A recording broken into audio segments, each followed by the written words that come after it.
yenu, hata nyinyi mimi mniweke kwa hiyo list ya marafiki wenu.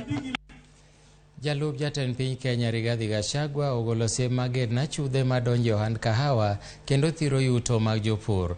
Gachagua nolero ni jok madwa timo ohala kod jopur nyaka bidhre kendo nwang' yuto mowinjore kodgi ma ok gichuno jopur atamalo mapiny ne teko magitiyo gi tijegi. Gachagua noyango ni sirikand Kenya Kwanza biro bero ohand kahawa mowacho ni pok notimo maber e piny owacho mokalo kaluwore gi nok mar omenda kod mibadhi.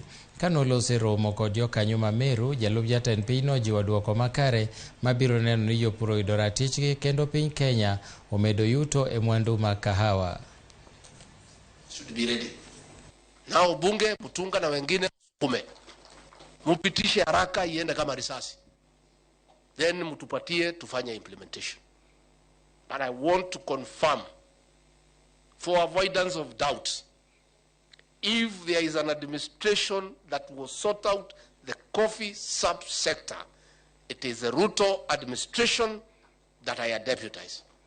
And I can tell you we have total commitment. This forum will come up with a solution that will guide the Ministry of Agriculture and Livestock in doing what it's supposed to do to ensure that our coffee farmers are able to get good money for their coffee. I'll be looking for you to assist us to operationalize commodity exchange so that the coffee auction that we are going to have, so that at least we can compare. Mtu achague, do you want to be